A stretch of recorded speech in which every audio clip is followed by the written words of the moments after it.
ये हमें जो सानिध्य मिला है, अब हमारे जीवन मुक्त होने का समय है। अर्थात दुख सुख लाभ हानि जय पराजय शत्रु मित्र मान अपमान निंदा स्तुति उन्नति अवनति, इस सब प्रपंच से मुक्त होने का अवसर मिल गया है। अब किसी अन्य भ्रमात्मक सुख की लालसा में, मनोरंजन में हम अपने समय को नष्ट ना करें। श्रीपाद प्रबोधानंद जी महाराज कह रहे हैं, अनादौ संसारे कति नरक भोगा न विहिता, कियंतो ब्रह्मेन्द्राद्यतुल सुख भोगाश्च न कृता, तदास्मिन्नेकस्मिन् वपुषि सुख दुःखे न गणयन्, सदैव श्री वृंदावन मखिल सारम भज सखे। हे सखे, हे मित्र, मेरी बात मान लो। अनादौ संसारे कति नरक भोगा न विहिता, कितनी बार तुमने नरक भोगा है, तुम्हें याद नहीं है। बड़े बड़े दुख भोगे हैं। इस माया का कार्य ही है हर परिस्थिति को विस्मृति के गर्त में लीन कर देना। हमने बहुत बार नरक भोगा है। और कह रहे हैं, कियंतो ब्रह्मेन्द्राद्यतुल सुख भोगाश्च न कृता, ब्रह्मा इंद्र आदि के ऐसे कोई सुख नहीं बचे जो तुमने ना भोगा हो। क्योंकि अनादौ संसारे, कब से सृष्टि हुई है कोई तिथि तारीख नहीं है। ये अनादि अनंत महामहिम प्रभु की मायामयी लीला है। जब से लीला प्रारंभ हुई तो कभी हमने बहुत बार नरक भोगा, कभी ब्रह्मा के सुख भोगे, कभी इंद्र के सुख भोगे। दुख का चरम सीमा स्थान नरक है और सुख का, लौकिक सुख का, ब्रह्मा का सुख, देवराज इंद्र का सुख है। दोनों को श्रीपाद वर्णन कर रहे कि दुख भी चरम सीमा का भोगा और लौकिक माया रचित सुख भी चरम सीमा का, ब्रह्मा का, देवराज इंद्र का तुमने भोगा है। माया की विस्मृति में हमें याद नहीं। जैसे अभी इसी जन्म में माँ के गर्भ में बड़ा दुख भोगा पर कुछ याद नहीं, माया ने विस्मृति के गर्त में लीन कर दिया। अब कह रहे हैं सावधान हो जाओ। तदास्मिन् नेकस्मिन् वपुषि सुख दुखे न गणयन्, हे मित्र, अब तुम केवल एक जन्म सावधान हो जाओ। ये जो शरीर है, बहुत दुख भोगे, बहुत सुख भोगे, अब दुख सुख की कोई गणना मत रखो, अर्थात उससे प्रभावित मत हो। ये जीवन प्रभु को दे दो। सदैव श्री वृंदावन मखिल सारम भज सके, अखिल सच्चिदानंद सुख का सार प्रेम रस स्वरूप ये वृंदावन है। हे मित्र, अब तुम्हारे शरीर को चाहे लौकिक दुख मिले या लौकिक सुख मिले, तुम इसकी परवाह न करो और वृंदावन आओ, दर्शन करो, सत्संग सुनो और जीवन को परम सुखमय बनाओ। भगवत स्वरूप तुम हो, ऐसा तुम्हें अनुभव हो जाए। तुम इस दुख प्रपंच से मुक्त हो जाओ। बहुत जन्म व्यतीत हो गए नरक भोगते, दुख भोगते, लौकिक सुख भोगते। अब सच्चिदानंद सुख की प्राप्ति का समय आ गया है। इसे चूको मत। नहीं तो पछताना पड़ेगा। यहाँ से जाना है, हम तुम सबको जाना है, जाने की तैयारी कर लो। जो पहले से तैयार न थे पछता पछता कर चले गए। रहे न रावण श्रम अभिमानी, हिरणा कश्यप संवरदानी। ये खान विभव की खान, जगत में कुछ दिन के मेहमान। भजले श्री भगवान, जगत में कुछ दिन के मेहमान। अपने जीवन को भगवतमय बना लो। धन्य है वो, श्रीपाद कह रहे हैं, धन्यो लोके मुमुक्षुर हरि भजन परो, धन्य धन्यस्ततोषौ। धन्यो यह कृष्ण पादाम्बुजरति, परमो रुक्मिणीश प्रियोतः। यशोदेय प्रियोतः, सुबल सुहृदतो गोपीकांत प्रियोतः। श्रीमद्वृंदावनेश्वर्यति रस विवश राधका सर्वमूर्धनि। पहले श्लोक में बताया कि अब तुम इस मायामयी नाटक के दुख सुख में मत फंसो। तुमने बड़े से बड़े दुख भोगे हैं, बड़े से बड़े सुख भोगे हैं, हाथ कुछ नहीं लगा। एक जन्म तुम एन केन प्रकारेण, चाहे जैसी परिस्थिति हो, तुम वृंदावन का दर्शन करो। आकर वृंदावन के रसिकों की सभा में बैठ करके सत्संग सुनो और जीवन को भगवतमय बना लो। कैसे? बोले धन्य हो जाओगे। इस जगत में वो धन्य हो गया जिसके हृदय में ये बात आई कि मैं अब मुक्त होना चाहता हूं इस दुखों से। मुझे वो उपाय चाहिए जहां शारीरिक मानसिक किसी भी तरह का दुख स्पर्श न करे, कोई भी द्वंद्व हमें परास्त न कर पावे, कोई भी विकार हमारे हृदय को जला ना पावे, कोई भी भोग हमारे हृदय को विचलित ना कर पावे। मैं मुक्त होना चाहता हूं। इसे कहते हैं मुमुक्षता। ये बड़े भाग्य से कई जन्मों की आराधना से बात आती है। भगवान आदि गुरु शंकराचार्य जी ने तो कहा, हजारों जन्म की साधना के बाद किसी के हृदय में पैदा होती है मुमुक्षता। अब मैं मुक्त होना चाहता हूँ, थक गया हूँ। अब मुझे कोई भोग, कोई पद, कोई प्रतिष्ठा, कोई यश कीर्ति नहीं चाहिए। अब मैं इस माया जाल से मुक्त होना चाहता हूँ। ये अंदर से बात आना, वाणी से कहना अलग बात होती है। हृदय में भारी व्याकुलता पैदा हो जाना, अब मैं मुक्त होना, मेरा क्या स्वरूप है, मैं क्यों भटक रहा हूँ इस देह भाव को लेकर। ये बड़े भाग्य से आते।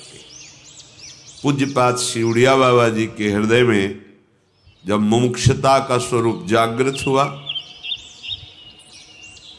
पहले कामाख्या देवी की आराधना करके विचार किया कि मैं ऐसा कुछ प्राप्त करूं जिससे जगत के गरीबों का दुख मिटा सकूं, जो दुखी जन है उनको सुख प्रदान करूं।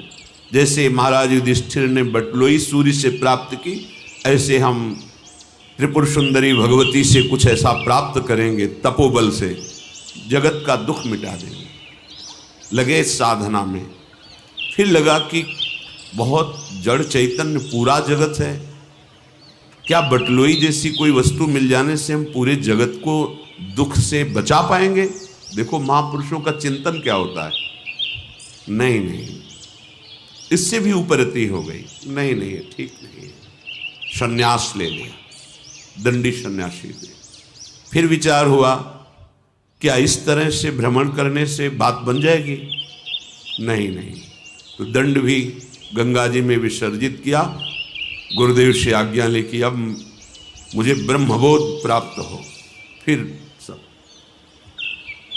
प्रबल मुमुक्षता देखी, अनुमति दे दी। ठीक, गंगा किनारे चलते चलते जहां कोई महात्मा मिलता प्रश्न करते, हमारा स्वरूप क्या है, कैसे बोध हो। ताओ वेदांत की बात बोले, हम आपके अनुभव की बात सुनना चाहते हैं। हमें सूखे चने चबाने होते तो हम चबा लेते हैं, हमें आपका अनुभव चाहिए।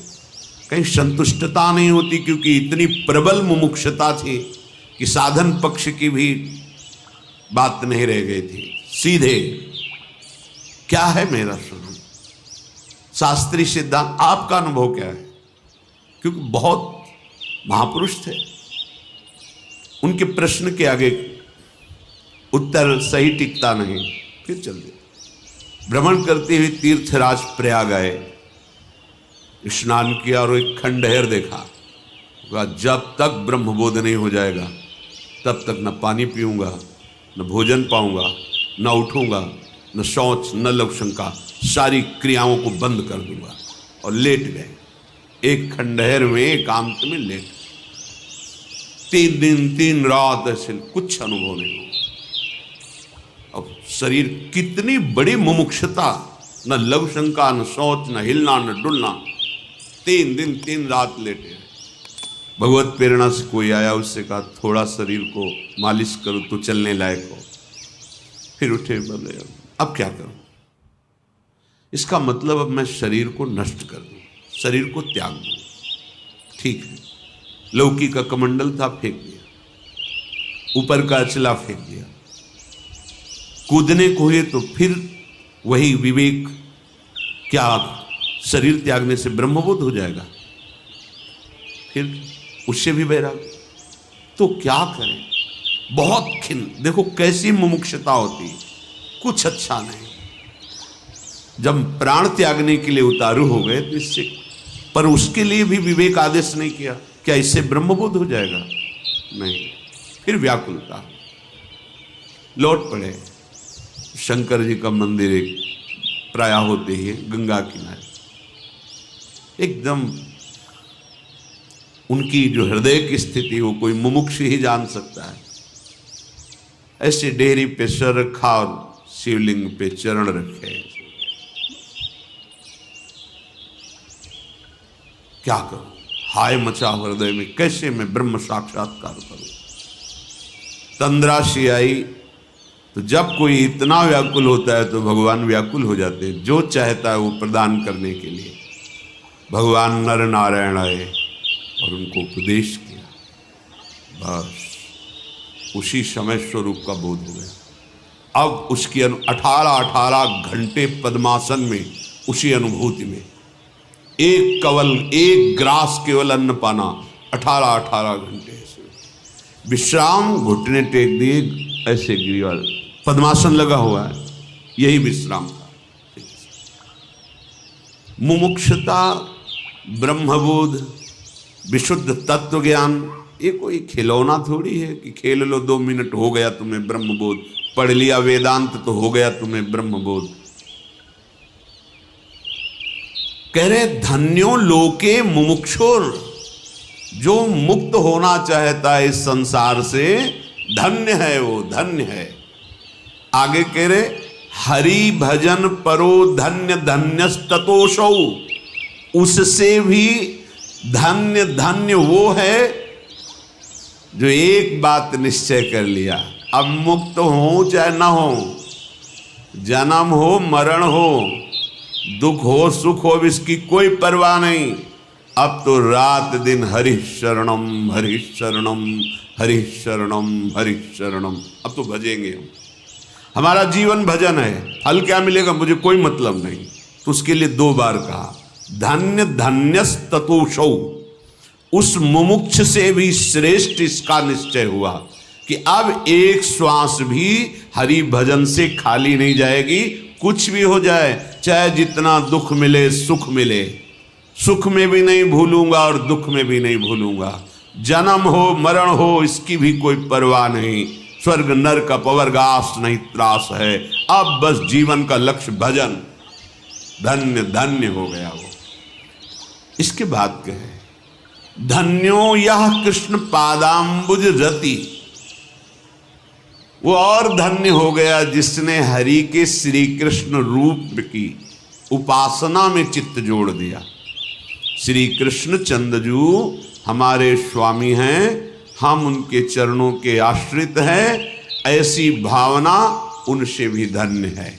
क्योंकि हरि का प्रेम रूप, प्रेमावतार हैं भगवान श्री कृष्ण, लीला पुरुषोत्तम। प्रेम ही प्रेम, प्रेम की एक अपनी मर्यादा होती है, वो कोई और मर्यादा रहने नहीं देता। ये बाढ़ है, बाढ़ जो सरिता सावन जल उमगत सन्मुख सिंधु सिधारे। ये प्रेम है, जब अब उफान में आता है सब बहा ले जाता है। इसीलिए प्रीति न काहू की कान बिचारे। श्री कृष्ण प्रेम लीला को बिना श्री कृष्ण कृपा के, बिना श्री कृष्ण प्रेम प्राप्त हुए समझा ही नहीं जा सकता है।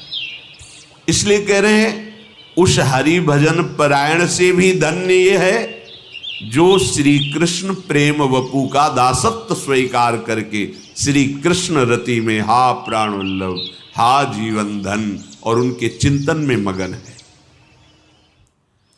परमो रुक्मिणीश प्रियोतः,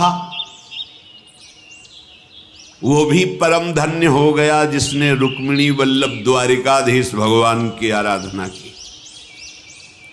फिर यशोदे प्रियोतः, यशोदानंदन जो नंद बाबा के आंगन में खेल रहे हैं, जिनकी चरण धूली, जिनकी झगुलिया प्रसादी पाने के लिए महादेव जी दरवाजे पर हट करके खड़े हैं, जिनके दर्शन के लिए एक से एक दिव्य महापुरुष रोज डेहरी की वंदना करते हैं आके नंदगांव में।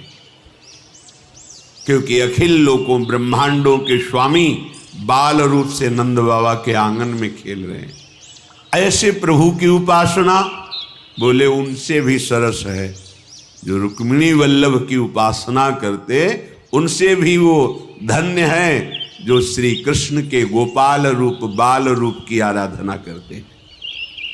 फिर सुबल सुहृदतो, सुबल आदि सखाओं के परम सुहृद श्री कृष्ण, अर्थात जो सखा भाव से गोष्ठ वृंदावन में गायें चराते हुए विविध प्रकार की रसमयी लीलाएं अपने सखाओं के साथ करते हैं, वो यशोदानंदन जो नंद बाबा के आंगन में खेल रहे उनसे भी अधिक रस वो प्राप्त करते हैं।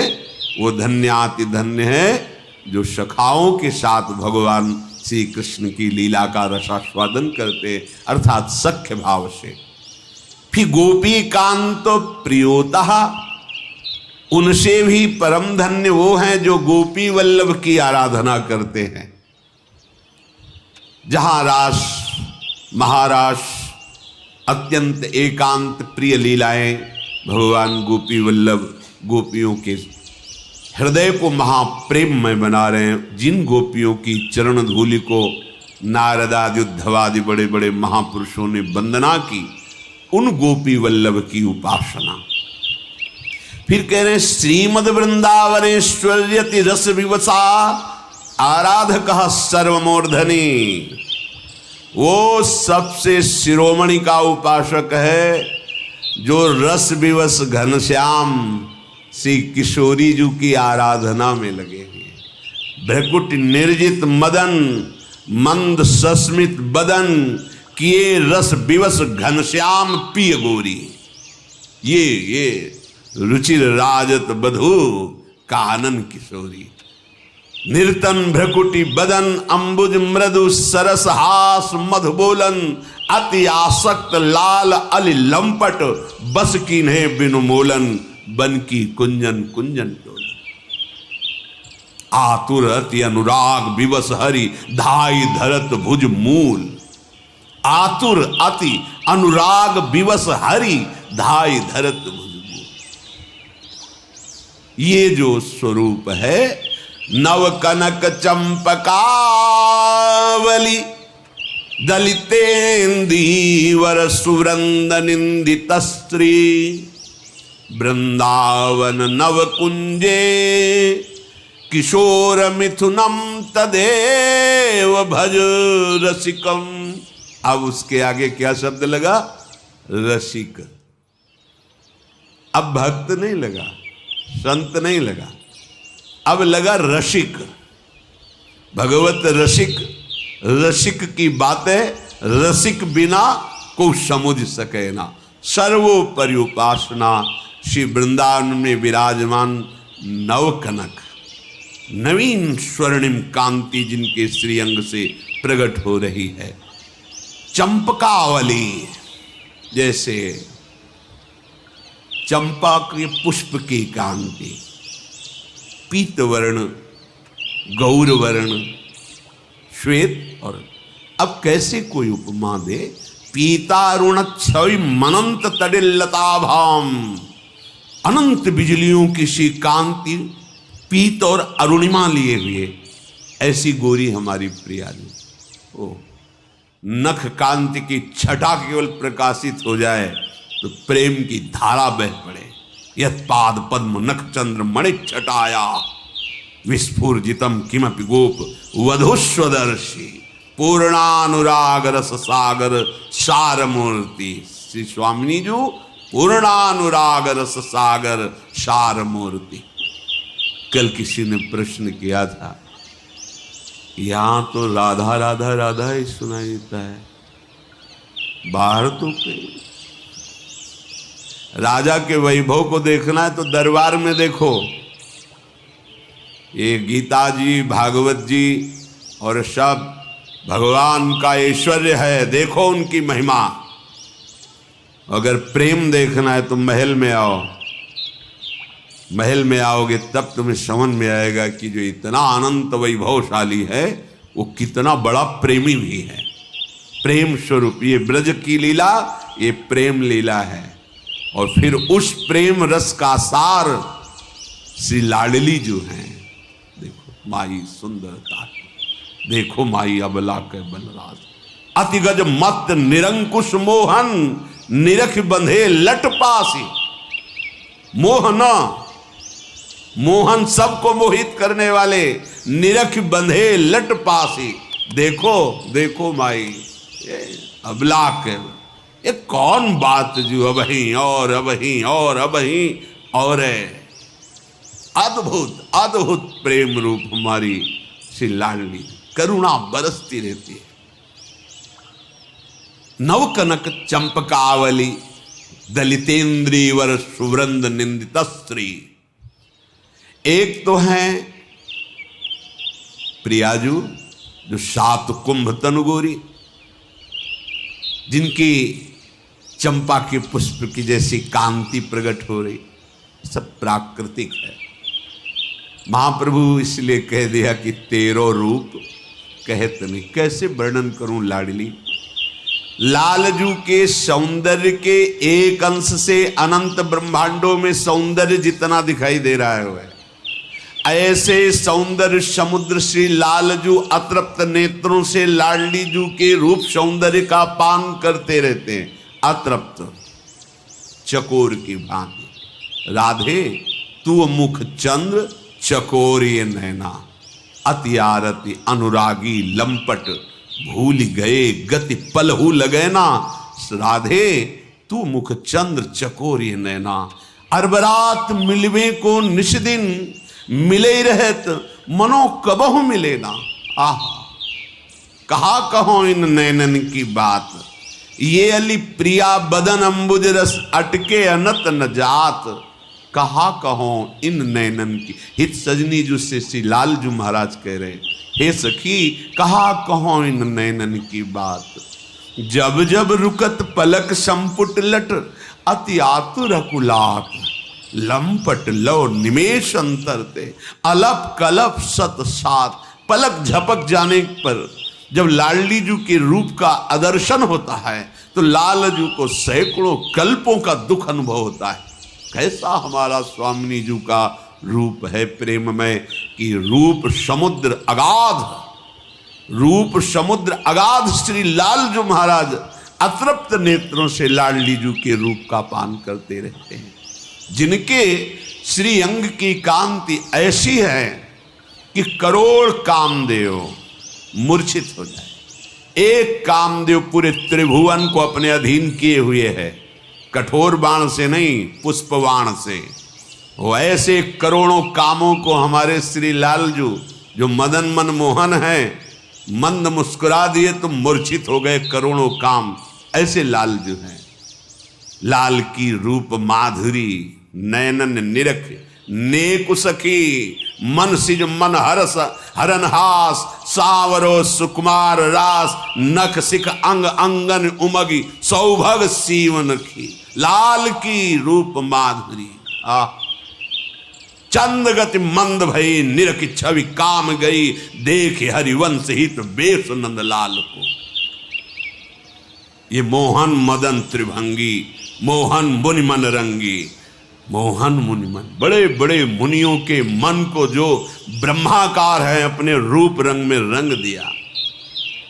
मोहन मुनि सघन प्रगट परमानंद, गुण गंभीर गोपाला, शीश किरीट श्रवण मणि कुंडल और मंडित बनमाला, पीतांबर तन धातु विचित्रित, कल किंकिन कट चंगी, नखमनि तरन चरण सर सीरु, मोहन मदन त्रिभंगी। ऐसे मोहन मदन त्रिभंगी जो कोटि मनमथ मनमथा, वो प्रभु श्री जी की मंद मुस्कान में, भ्रकुटी के निर्तन में, अमृत में, वाणी में, एक चितवन में बिना मोल के बिके डोलते।